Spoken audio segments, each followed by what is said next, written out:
महाराष्ट्र के वजीर आला उद्धव ठाकरे महाविकास अघाड़ी हुकूमत में सब कुछ ठीक होने का दावा कर रही है, लेकिन महाराष्ट्र हुकूमत के इत्तेहाद के अंदर बढ़ते हुए इख्तलाफात की बाज़गश्त दिल्ली तक पहुंचती दिखाई दे रही है।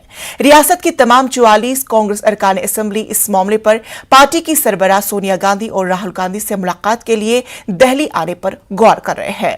जराये के मुताबिक MVA में कांग्रेस की हलीफ सोनिया, शिवसेना और एनसीपी के दरमियान रसाकशी चल रही है। साथ ही इत्तेहाद में तीसरी पार्टनर के तौर पर सबसे कम सीटों वाली पार्टी कांग्रेस भी मुख्तलिफ नजर आ रही है। दूसरी जानिब ऐसी ही खबरें आ रही हैं कि शिवसेना एनसीपी से नाराज चल रही है, क्योंकि शिवसेना को ऐसा लगने लगा है कि वजीर दाखिला दिलीप वालसे पाटिल जो एनसीपी कोटे से हैं, वो बीजेपी के तय नरम रवैया रखते हैं।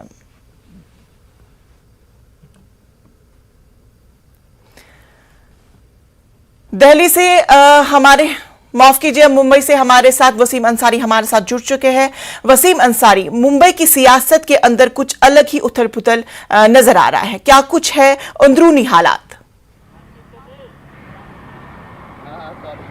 देखिए, महाराष्ट्र विकास आघाड़ी सरकार को 2-2.5 साल होने वाले हैं, और लेकिन अभी जो एक आपसी मतभेद साफ तौर पे दिखाई दे रहा है, क्योंकि एक वजह साफ तौर पे ये दे रही है कि तीनों पार्टियों की जो विचारधारा है अलग अलग है, और जिसकी वजह से लोग अपने अपने तरीके से काम कर रहे हैं। खास करके यही वजह है कि जो प्रदेश अध्यक्ष हैं कांग्रेस के नाना पटोले, उन्होंने एक लेटर भी लिखा था सीएम को कि जो समन्वय कमेटी बनाई गई थी खास करके कॉमन मिनिमम प्रोग्राम को लेकर, उसकी बैठकों का जो दौर है खत्म हो गया, उसे फिर से शुरू किया जाए। तो वहीं कांग्रेस के खेमे में भी नाराजगी के जो सुर हैं बुलंद होते हुए नजर आ रहे हैं। जो नाराज विधायक हैं वो अपनी बातें रखते हुए नजर आ रहे हैं, लेकिन उनकी अनदेखी की जा रही है। इस तरह के कई नेताओं ने शिकायत भी की है। आपको बता दूं कि 25 ऐसे विधायक हैं जिन्होंने अपने एक पत्र लिखा है सोनिया गांधी से मिलने के लिए। ये भले ही ये कहा जा रहा है कि एक मुलाकात जो औपचारिक मुलाकात है, क्योंकि जब से वो कोरोना का काल शुरू हुआ उसके बाद से वो अपने आला कमान से मुलाकात नहीं कर पा रहे हैं। और 5 और 6 तारीख को दिल्ली में एक शिविर का आयोजन किया गया है। उस शिविर के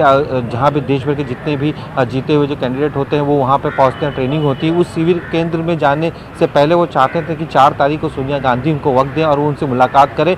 जो उनके आला नेता है ये साफ तौर पे कह रहे हैं ये महज एक मुलाकात है, जो अपनी पार्टी के आला कमान नेता से मिलना चाहते हैं। काफ़ी दिनों से मुलाकात नहीं हुई, क्योंकि शहर के जो बड़े नेता हैं मुलाकात कर लेते हैं, जो ग्रामीण इलाके के नेता हैं वो नहीं मिल पाते हैं। लेकिन एक सुर साफ तौर पर ये दिखाई दे रहा है कि जो विधायक इस बात से भी नाराज़ हैं कि उनके जो विधायक दल के नेता हैं बाला साहब थोराट, वो उनकी बातें नहीं सुन रहे। उनके जो निधि देने चाहिए थे, जो उनको फंड दिए जाते हैं, वो फंड पूरी तरीके से नहीं मिल पा रही है। और पिछले कुछ दिनों से देखा गया कि महाराष्ट्र में बिजली का संकट बहुत ही गहरा है, और ऐसे में नितिन राउत जो बिजली ऊर्जा मंत्री हैं उनकी नहीं सुन रहे। तो काफ़ी नाराज़गी साफ तौर पर दिखाई दे रही है। सीएम उद्धव ठाकरे ने भी आज इस बात को लेकर कहीं ना कहीं एक चुप्पी साधी थी। उन्होंने थोड़ा मजाक में ही कहा, लेकिन ये भी कहा कि तीनों पार्टी की जो सत्ता है एक साथ चल रही है। अगर सीएम उद्धव ठाकरे की तरफ से इस बात का जिक्र किया जाता है कि हमें आपसी मतभेद नहीं है, तो साफ तौर पे नजर आता है कहीं ना कहीं मतभेद थे जिस पे खुलासा किया जा रहा है। जिस तरह से दिलीप वलसे पाटिल जो महाराष्ट्र के गृह मंत्री, उन्हें एक दिन पहले वर्षा निवास स्थान पर बुलाया गया था, उनसे चर्चा की गई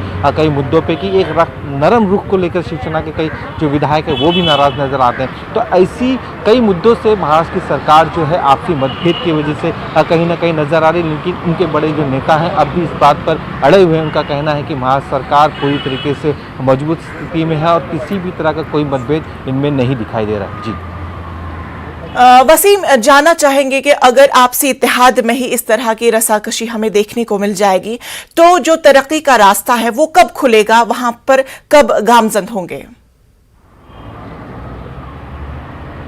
सही कहा आपने। जिस तरह से देखा गया है कि आपसी मतभेद की वजह से पार्टी को कई बार डिसीजन लेने में दिक्कतें आती हैं। जो एक खास करके जब मंत्रिमंडल की जब बैठक होती है, कैबिनेट की बैठक में एकजुट होकर जिस तरह से चीज़ें रखी जाती वो नहीं हो पाती, बल्कि शिकायतों का दौर चलता है। जिस तरह से पिछले कुछ दिनों में हमने देखा था कि मंत्री असलम शेख के ऊपर जिस तरह से गृह विभाग ने मामला दर्ज किया था, ये मुद्दा भी कैबिनेट में उठाया गया था। सीएम उद्धव ठाकरे के सामने रखा गया था कि एनसीपी के गृह मंत्री इस तरह से हमारे कैबिनेट मंत्री पर किस तरह से FIR दर्ज कर सकते हैं, मामला दर्ज कर सकते हैं, क्योंकि बीजेपी के ऐसे बड़े नेता हैं जिनके खिलाफ मामला दर्ज नहीं किया है। तो शिकायतें बहुत हैं। जो कोविड जी। का काल खत्म हुआ, इसके बाद अब डेवलपमेंट की तरफ जब मुंबई और जो महाराष्ट्र बढ़ रहा है, जितने भी यहाँ पे नियम थे कोरोना के वो खत्म कर दिए गए हैं, तो अब तरक्की पे खास करके उनका फोकस है, लेकिन उस पर कहीं ना कहीं असर नजर आ रहा है। अगर आज मुंबई की बात करें तो आज मुंबई के लोगों को नए साल में गुड़ी पड़वा जो एक बड़ा त्यौहार माना जाता है, बिल्कुल सही महाराष्ट्र बात में, है कि आज कई इस त्योहार सौगात के देने की मौके पर भी अगर इस तरह की रसाकशी हमें देखने को मिल जाएगी तो आने वाले वक्त में